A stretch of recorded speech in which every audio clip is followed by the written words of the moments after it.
E Jesus começa dizendo ali no versículo 15: se vocês me amam, obedecerão aos meus mandamentos.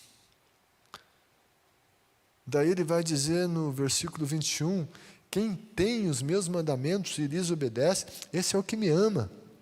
Aquele que me ama será amado por meu Pai, e eu também o amarei e me revelarei a ele. Versículo 23, ele diz: se alguém me ama, obedecerá a minha palavra, meu Pai o amará, nós viremos a ele, faremos morada nele.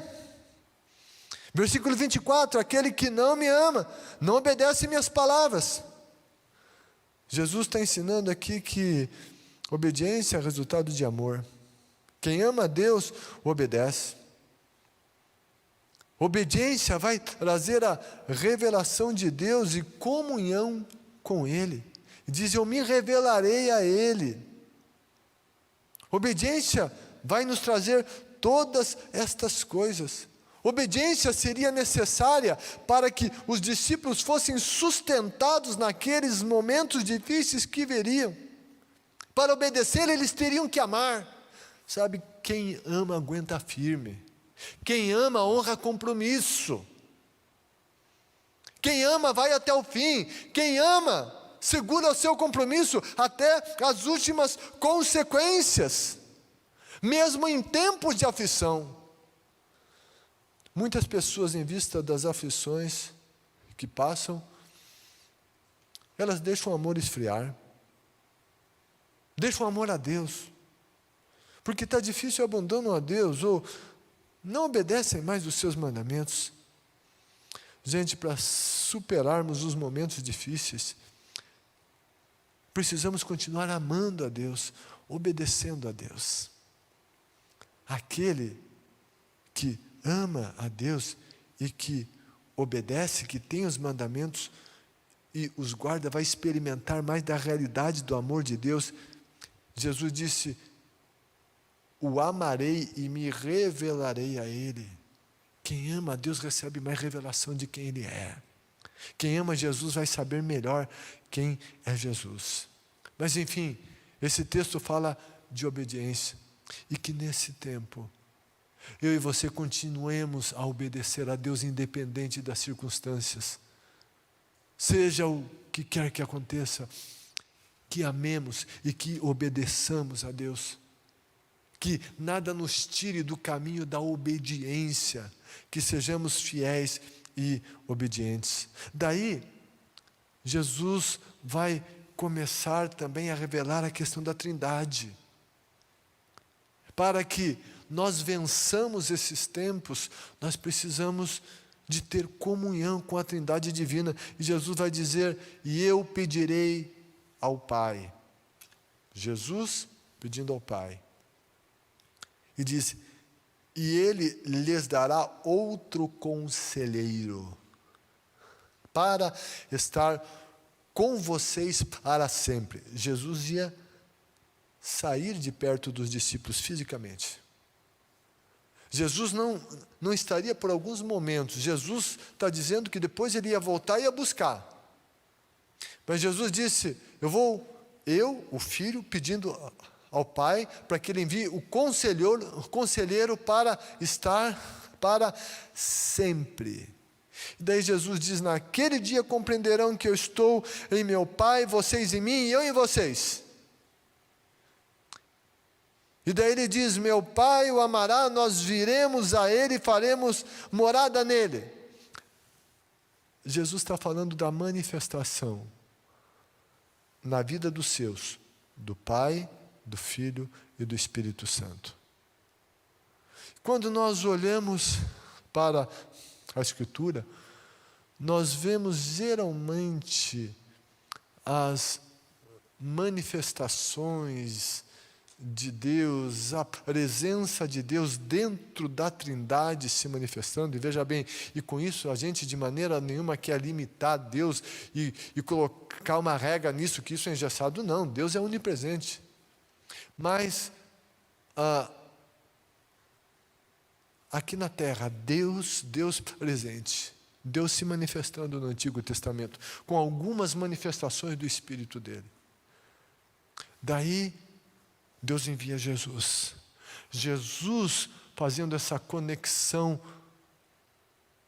com a terra e céus, trazendo céus na terra e essa comunhão com os céus. Então, o Pai, o Espírito nos céus, Jesus na terra, mas daí Jesus está dizendo, eu vou e vou pedir que o Pai envie o Espírito Santo. Deus sempre conectado com a terra, e sempre uma pessoa da Trindade em uma ação maior na terra. E Jesus está falando aqui que Ele iria embora, Ele iria deixar os discípulos fisicamente por um tempo, Ele iria com o Pai, mas ia pedir ao Pai que o Espírito Santo viesse. A pessoa da Trindade com maior ação na terra é o Espírito Santo. Sabe? Repito, nada de limites dizer que Jesus não possa vir. Não, Jesus está aqui na pessoa do Espírito Santo. Jesus se manifestou lá no Antigo Testamento, na fornalha de fogo, em muitos outros lugares. E Jesus se manifesta hoje, veio quando o apóstolo Paulo estava na estrada de Damasco. Jesus em pessoa se manifesta. Jesus tem aparecido para muita gente no mundo hoje, em países islâmicos, Ele se apresenta. Então, com isso eu não quero dizer que tenha um limite, que enquanto o Espírito Santo está aqui, não é nada disso. Eles são um, há uma unidade perfeita, uma concordância perfeita. Os três são Deus e eles se formam um. Mas, enfim, estava ali Jesus e Jesus disse, o Espírito Santo vai estar com vocês para sempre. E Jesus diz, o Espírito da verdade. O Espírito Santo trabalha com a verdade, ele é o Espírito da verdade, ele nunca vai conduzir ninguém a um caminho de erro. Tudo que o Espírito diz é verdade. Quando de repente você ouve alguém dizer alguma coisa que o Espírito disse e aquilo não aconteceu, não era o Espírito Santo. Talvez foi a alma da pessoa. O Espírito Santo é o Espírito da verdade, ele conduz a verdade. O Espírito Santo nunca vai dizer nada que contradiga a palavra de Deus, porque a palavra de Deus é verdade e o Espírito de Deus é verdade. Ele é o Espírito da verdade.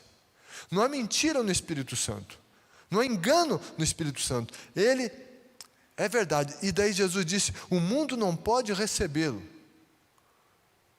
Mundo, nesse sentido, são aqueles que não conhecem a Deus, que não têm um relacionamento com Deus por meio de Cristo. Para conhecer o Espírito Santo, em primeiro lugar, a gente tem que ser de Deus, receber Jesus, abrir o nosso coração para Jesus, recebê-lo como Salvador e Senhor, para que então nós possamos conhecer o Espírito Santo. Jesus disse, aquele que não nascer de novo não pode ver o reino de Deus. Aquele que não nascer da água e do Espírito. Quando nós recebemos a Jesus, o Espírito Santo vem ao nosso espírito, nascemos de novo, então o Espírito Santo está conosco e nós passamos a conhecê-lo.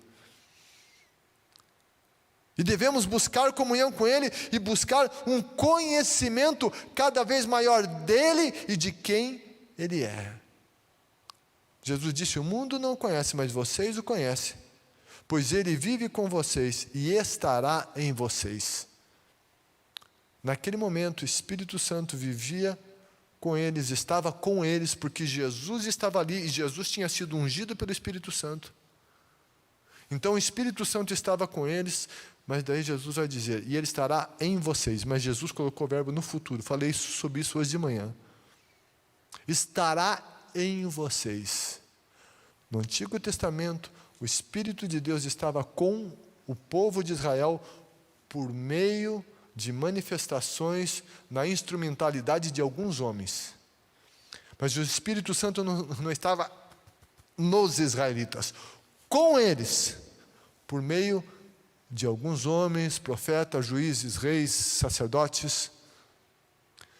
Mas as pessoas não tinham o Espírito Santo neles, estava com eles. Até então, antes dos acontecimentos, antes da morte e ressurreição de Jesus, o Espírito Santo estava com eles. Jesus disse, Ele está com vocês, mas estará em vocês. Duas situações, com e em. Eu louvo a Deus por isso nos meus tempos de oração. Eu digo, Senhor, obrigado. Obrigado, Espírito Santo, que o Senhor está comigo. Mas o Senhor também está em mim. Como o Espírito Santo está comigo, Ele fala a mim.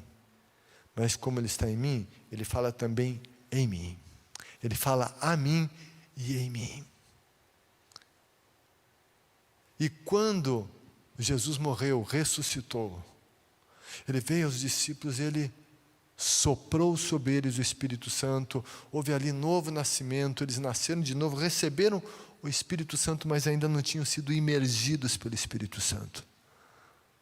E quando eles foram imersos, quando houve o Pentecostes, eles foram imergidos, tomados pelo Espírito Santo.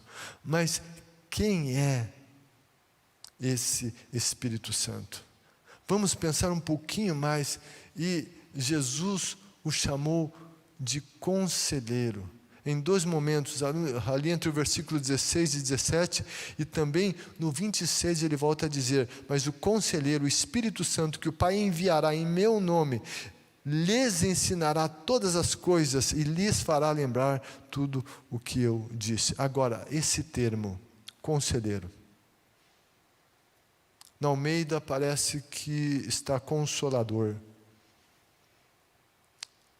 Esse termo no grego é o parakletos. E ele é muito profundo e amplo, esse termo.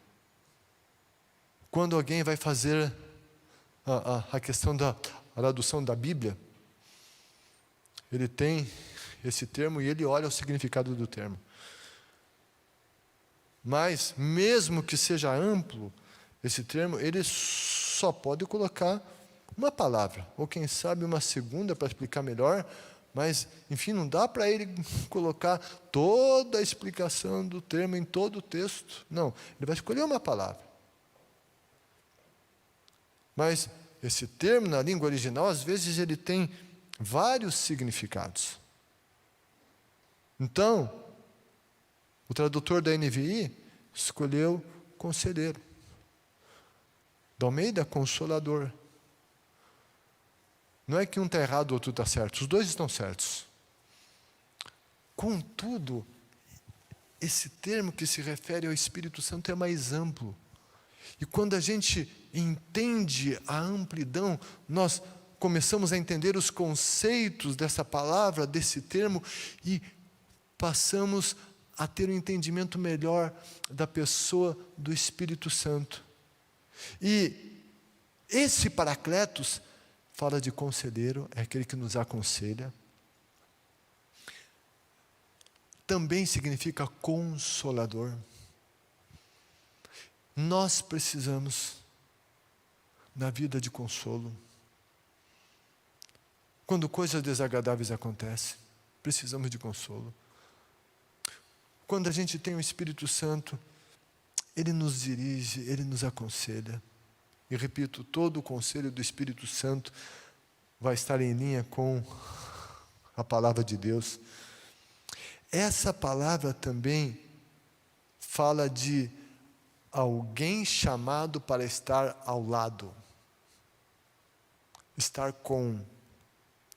Nós vimos Jesus dizendo: o Espírito Santo está com vocês. O Espírito Santo é alguém que está conosco todo dia. Jesus disse, Ele vai estar para sempre. Está sempre. Onde eu vou, o Espírito Santo vai comigo. Quando eu vou deitar, eu vou dormir, o Espírito Santo vai comigo. Quando eu estou à mesa, junto com a Carmen, nos alimentando, o Espírito Santo está ali. Quando eu acordo, o Espírito Santo está comigo. Quando eu saio de casa, Ele sai comigo. Jesus disse que Ele vai estar sempre. Eu nunca estou sozinho.